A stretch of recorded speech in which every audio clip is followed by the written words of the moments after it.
सुप्रभातम। आज आप लोगों के समक्ष संधि के अंतर्गत यण संधि को लेकर उपस्थित हूँ। इससे पहले आप पढ़े थे कि संधि के 5 भेद, कौन सा संधि था वह? तो स्वर संधि था। स्वर संधि के 5 भेद, दीर्घ, गुण, यण, अयादि और एक वृद्धि संधि। तो उसी के अंतर्गत हम यहाँ आते हैं यण संधि में। यण संधि बड़ा ही लचीला संधि है, ध्यान से समझेंगे। यण का अर्थ है, सूत्र है इसी का, तो इको यणचि, इक को यण होता है अचि। अच का अर्थ यहाँ दिए हैं स्वर। तात्पर्य, यदि इक का माने हो गया ई, उ,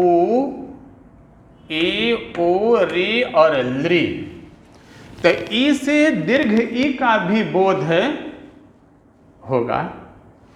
तो ह्रस्व ई और दीर्घ ई, ह्रस्व उ और दीर्घ उ, ह्रस्व री और दीर्घ री और लृ के बाद यदि कोई भिन्न स्वर आता है, भिन्न स्वर का अर्थ, भिन्न स्वर का माने कि ई के बाद ई को छोड़कर ई के अतिरिक्त जो कोई स्वर होगा, तब क्या होता है, ई बदल जाता है यो में।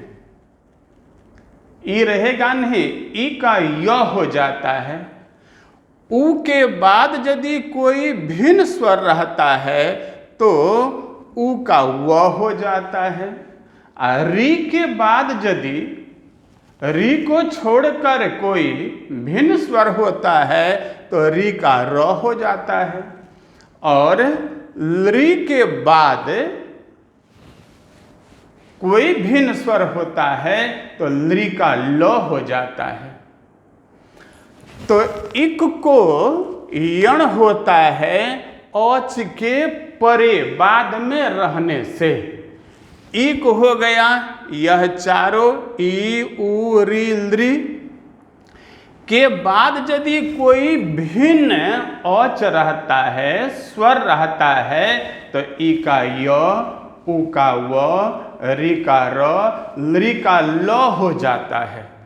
इतना हम जब समझ गए तो अब हम आते हैं उदाहरण पर। जैसे प्रति जोड़ एकम, प्रति में यदि इसको हम वर्ण विन्यास करेंगे तो कैसे होगा?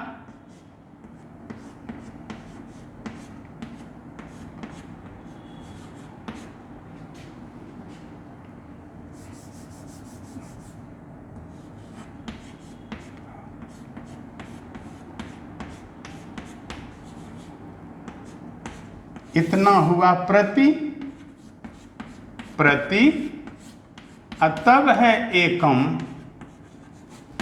तो यहाँ क्या है कि ई के बाद एकम है, ए भिन्न स्वर है।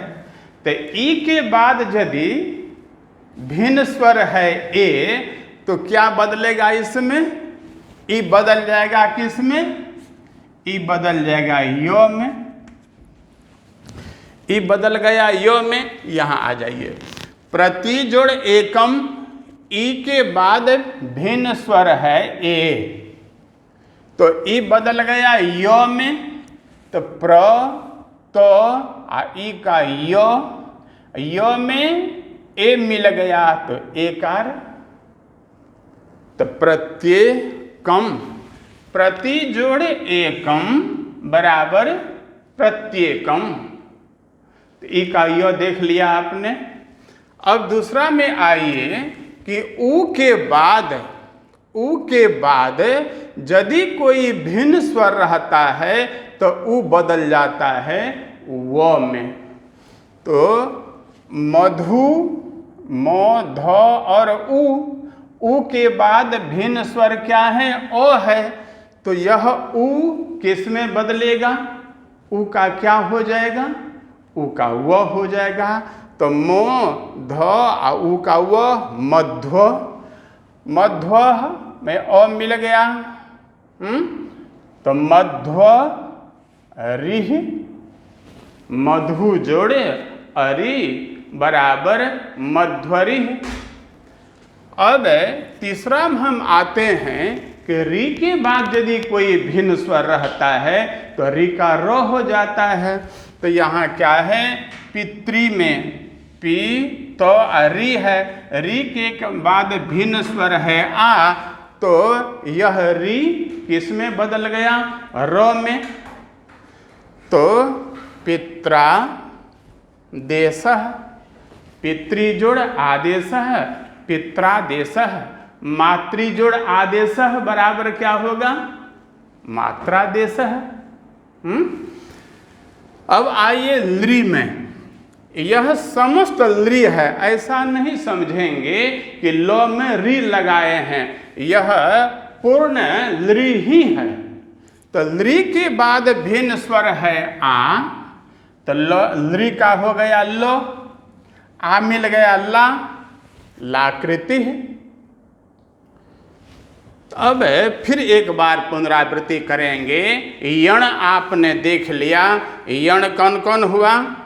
य, व, र और ल। तो क्या होता है? इको जणची, इक का यण होता है। इक कौन हुआ? ई, उ, री, लृ। तो यदि इक के बाद, इक यानी ई, उ, री, लृ के बाद भिन्न स्वर रहता है तो ई का य, उ के बाद भिन्न रहता है तो उ का व, री के बाद भिन्न रहता है री का र, और लृ के बाद भिन्न स्वर रहता है तो लृ का ल हो जाता है। और थोड़ा उदाहरण में आ जाइए।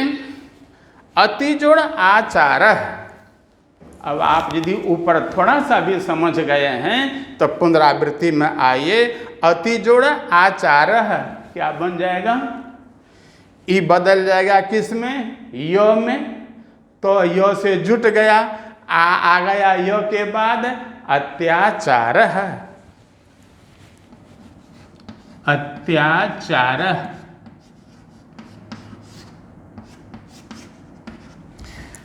इति जोड़ आदि है, ई का किस में बदलेगा? य में। तो इत्यादि है। अब उ वाला में अनुजोड़ अयः क्या बनेगा? उ का व में बदल दीजिए तो अन्वयः। अब सुजोड़ आगतम, ये सबको आता है, क्या बनेगा? कैसे बनेगा? तो स है, उ है, उ के बाद आ है भिन्न स्वर, तो उ किस में बदल गया? व में। तो स और व को जोड़ दिया, आ उसमें जुट गया, तो क्या बना? स्वागतम। एवं प्रकार से यही है यण संधि, स्वर संधि का भेद। ई को यणची, इक को यण होता है कब? यदि इक प्रत्याहार वाले वर्ण के बाद कोई भिन्न स्वर रहता है। समान स्वर रहेगा तब यण संधि नहीं होगा, समान स्वर रहेगा तो कौन संधि बनेगा? दीर्घ संधि। दीर्घ संधि, समान स्वर ह्रस्व या दीर्घ रहेगा, दोनों मिलेगा। जैसे अ के बाद आ रहेगा, अ के बाद अ रहेगा, तो समान स्वर हुआ, दोनों मिलके आ हो जाएगा। तो धन्यवाद। थोड़ा सा मनन चिंतन करेंगे।